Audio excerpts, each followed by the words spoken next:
Hi ladies, this is Mrs. Blaufuss here. This is lesson 4.2 that we're looking at through your outline. So you can see your note sheets attached to your chapter 4 packet. So today we're going to look at a few of the terms that we've looked at previously. Transversal interior angles, alternate interior angles, consecutive interior angles, and then exterior angles and alternate exterior angles. So some of these terms we've already looked at. We looked at them specifically using their characteristics. So we're going to expand on those, identifying and expand on some of those characteristics that we covered in Unit 3, or actually that was Unit 2. So the first thing we're going to define is a transversal.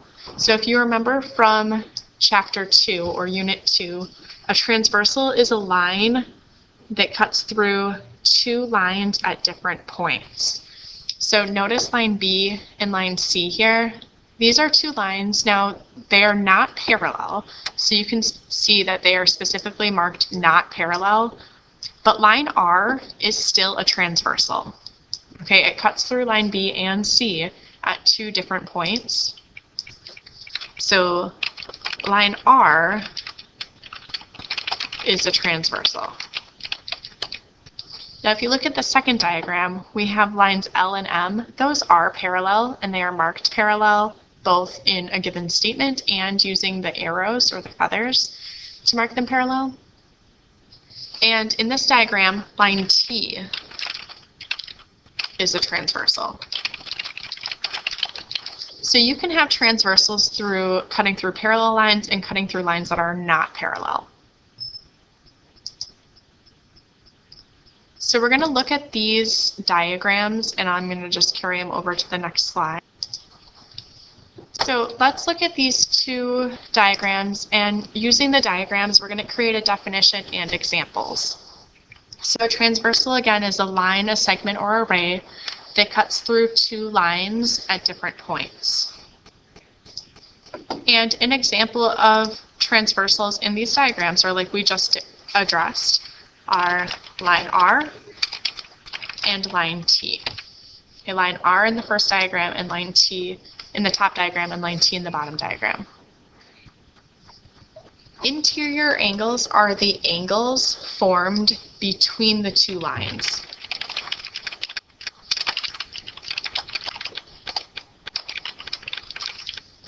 So for example, let's look. Here's the two lines we're talking about.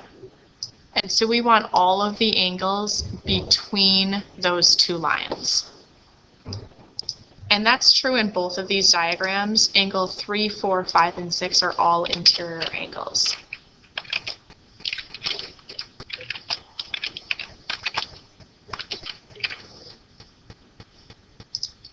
Alternate interior angles are interior angles that are on opposite sides of the transversal.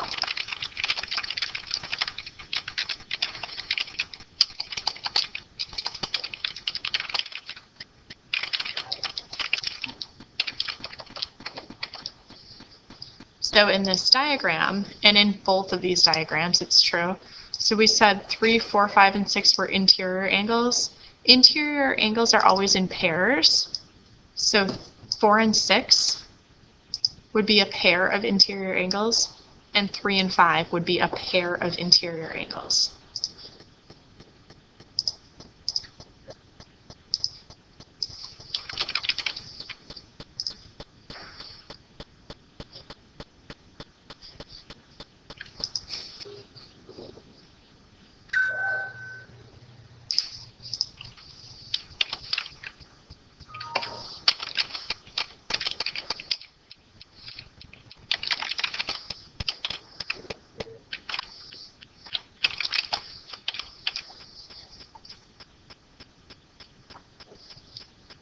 Consecutive interior angles would be interior angles, but they're on the same side of the transversal.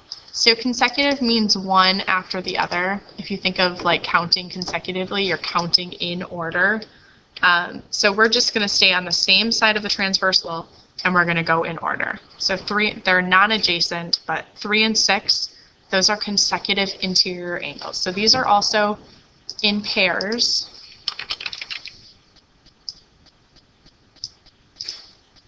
Here we go. Okay, so when we talk about consecutive interior angles, we talk about pairs of consecutive interior angles, and they're interior, and they're on the same side of the transversal. So for example, 3 and 6 and 4 and 5.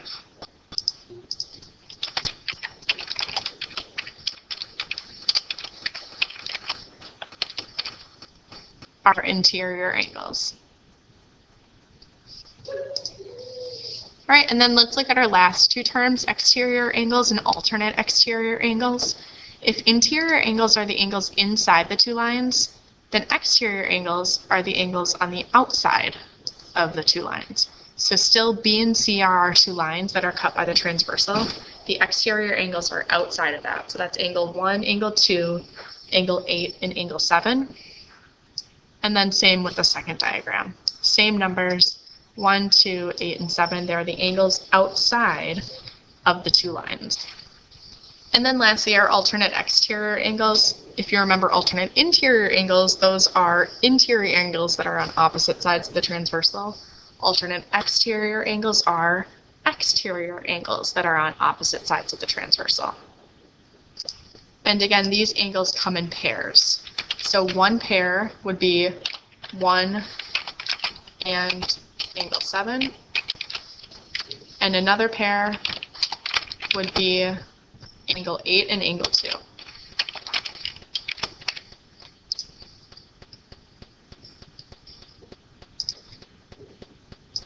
So again, we're looking at exterior angles, opposite sides of the transversal. Okay, so let's look at these and we're going to identify the relationship between the pairs that are given. So the first one says angle 1 and angle 6. Well, if you look at angle 1 and angle 6, they're both interior angles and they're on the same side of the transversal. So these are consecutive interior angles. Oops. Consecutive interior angles.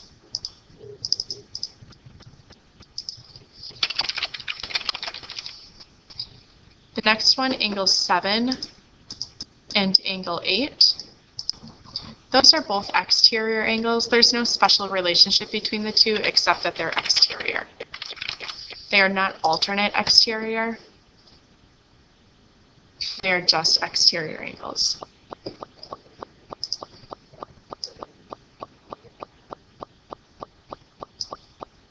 Angle 6 and angle 4. Those are both interior and they're on opposite sides of the transversal.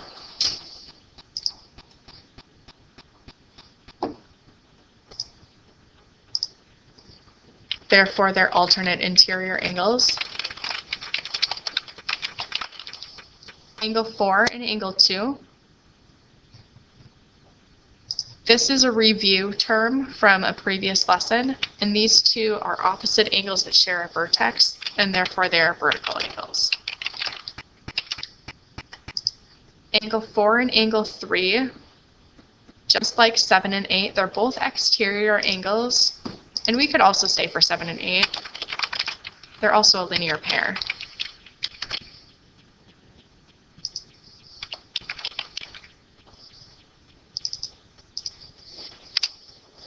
And same for 4 and 3.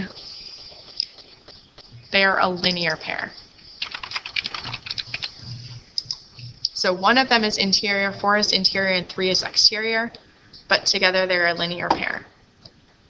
Angle 2 and angle 7, again, no special relationship, just that they're both exterior angles. Angle 3 and angle 7, they're exterior angles and they're on opposite sides of the transversal. One is above and one is below. So these are alternate exterior angles.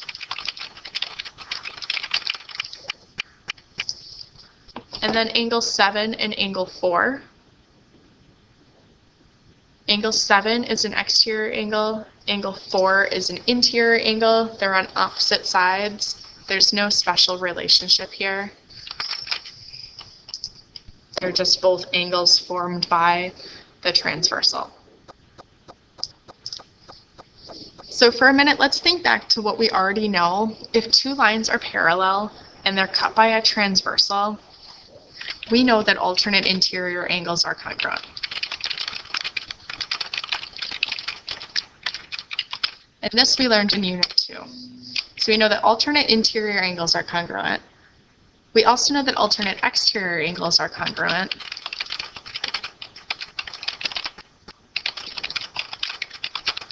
And lastly, we know that corresponding angles are congruent.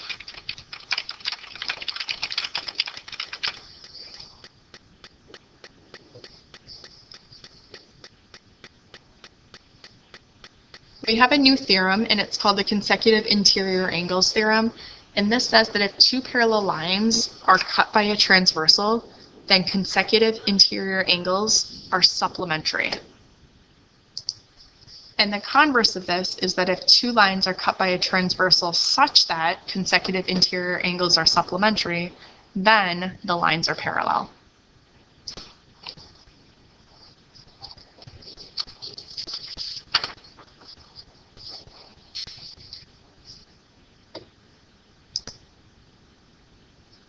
In this next example, we're going to look at giving some reasoning as to why certain angles equal what they do. So if you remember, what we just said was that alternate interior angles are congruent, alternate exterior angles are congruent, and corresponding angles are congruent. And now we also know that consecutive interior angles are supplementary. So let's look at this first example. It says measure of angle 5 is 28 degrees. If we know that 5 is 28, what else do we know? So there's angle 5. We know that angle 3 is also going to be 28 degrees because that's a vertical angle. So here I'm going to just relate everything back to angle 5.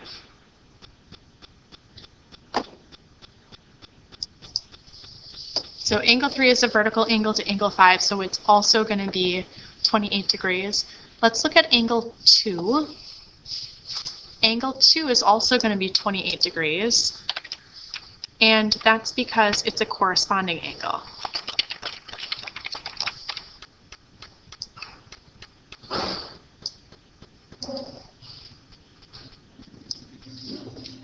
Corresponds to angle 5. Okay, angle 2 and angle 5 are corresponding angles. Remember, I'm just relating everything back to angle 5 so that we know exactly when we say vertical, we know which angle it's vertical to. All right, let's look at angle 8. Angle 8 is also 28 degrees, and that's because it's an alternate exterior angle, or AEA, alternate exterior angle.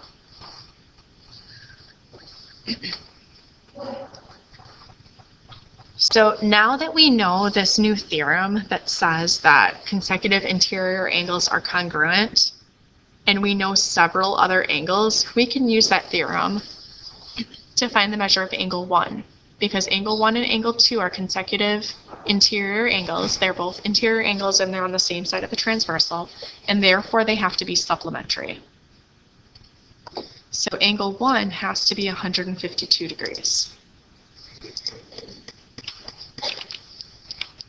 Now, since I'm relating it back to angle 5, which was the given angle, I'm going to say that it's a linear pair, because angle 1 and angle 5 are linear pairs. But we can double check using that consecutive interior angles theorem, because 1 and 2 add up to 180 degrees. Okay, let's look at angle 6. Angle 5 and angle 6 are also a linear pair.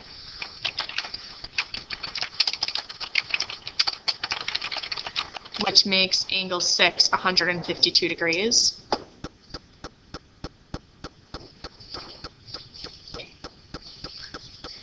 Angle 5 and angle 7 don't really have a relationship except that they're both exterior, but there's nothing that can give us a conclusion as to what the measure of angle 7 is just using angle 5. Okay, but we do also know that angle 1 and angle 7 are corresponding angles, and in parallel lines, corresponding angles are congruent.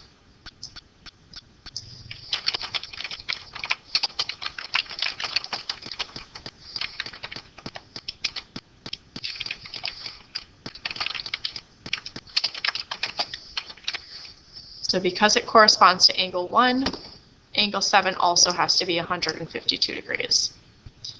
And then lastly, measure of angle 4. You could use a variety of different methods to solve for angle 4, but we're going to say it's vertical angles to angle 7. We could also say that it's alternate interior angles to angle 1, but it's going to be 152 degrees.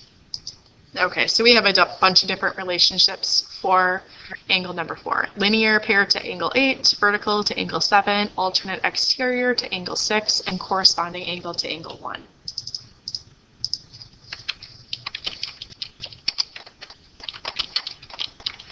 Okay, I want you to try the next one on your own, so you can pause the video while you work, and then you can unpause for the solution. This is independent of the example we just did together, because now we're assuming that measure of angle 1 is 100. We're assuming that measure of angle 1 is 115 degrees. Okay, so all of your angle measures will change.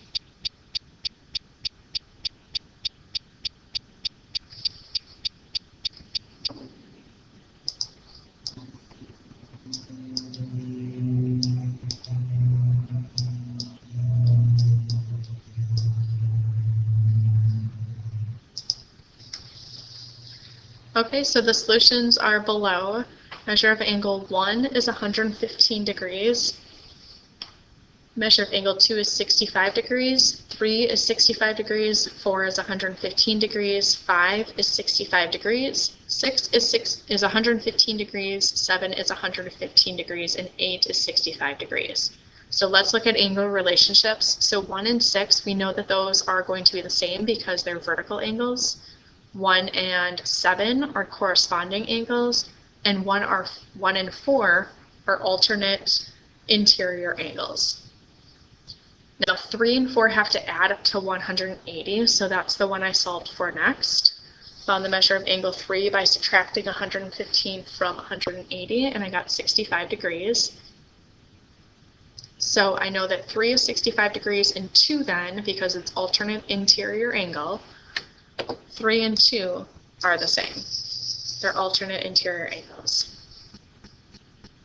And then I know that 2 is the same as 8 because they're vertical angles.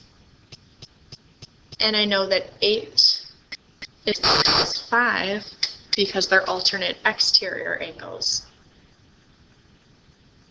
Or I could say that 3 and 5 are the same because they're vertical angles. So there are a bunch of different ways you could solve these. But those are just some examples. Okay, let's look at the next example. This example says that A and B is parallel to CD. So you can see that they are marked parallel using those arrows or feathers.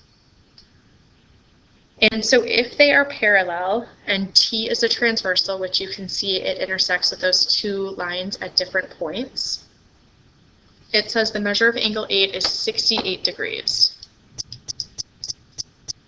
So we're going to use our theorems, consecutive interior angles, alternate interior angles, in order to find the measure of the rest of the angles. So the first thing I'm going to do is I'm going to say that since 7 and 8 are alternate interior angles, they are congruent. Okay, because AB is parallel to CD, I know that measure of angle 8 and measure of angle 7 are congruent. So therefore, the measure of angle 7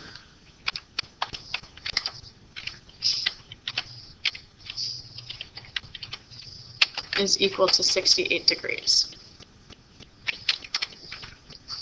Next, I know that 6 and 8 are supplementary because they're consecutive interior angles. So angle 6 plus the measure of angle 8 has to equal 180. And I know that the measure of angle 8 is 68. So 180 minus 68 is 112 degrees. So now I know the measure of angle 6. Also, I know that measure of angle 6 and the measure of angle 9 are the same because these two are alternate interior angles. So now I know the measure of angle 9 is also going to be 112 degrees.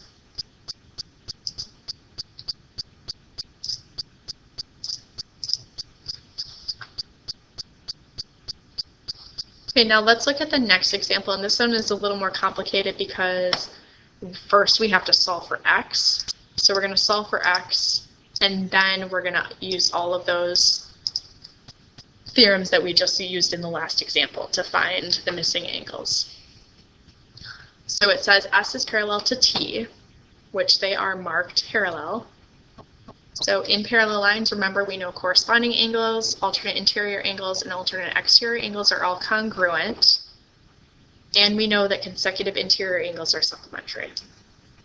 So these two angles right here, these are alternate interior angles, therefore they are congruent. So in order to solve for x, I'm going to set them equal to each other because they are equal.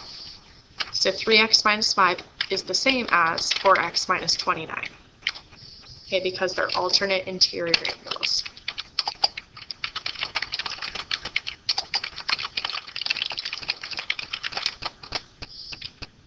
And next I'm going to move my x's to one side, so I'm going to subtract 3x from both sides and add 29 to both sides. And I get 24 is equal to x. So now that I know that x is equal to 24, I can use substitution to find the measure of EBF. I'm going to outline that angle here. So I'm looking for this angle, and I'm looking for GCH.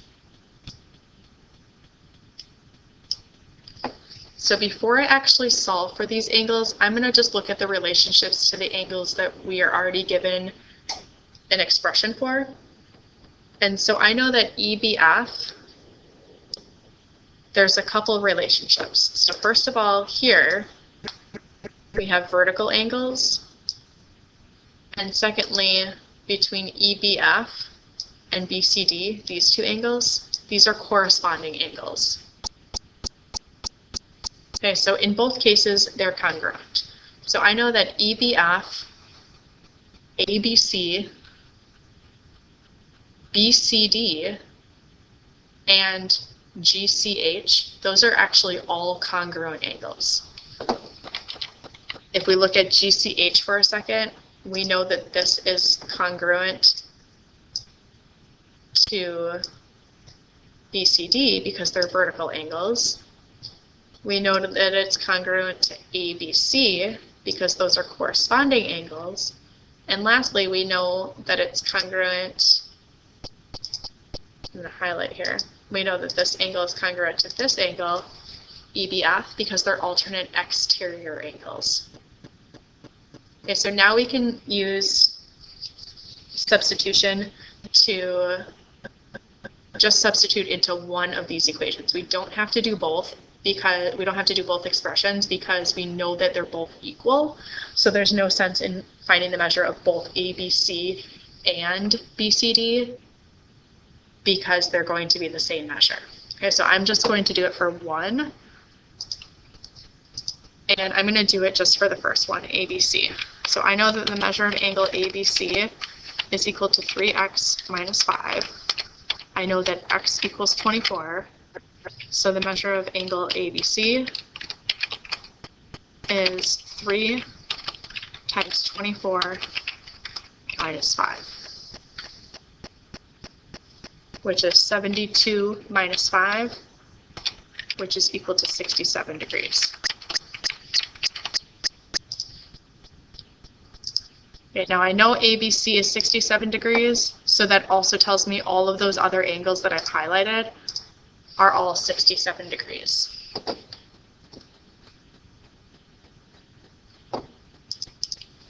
So just again, looking at the relationship between ABC and EBF. Okay, I know they're both 67 degrees.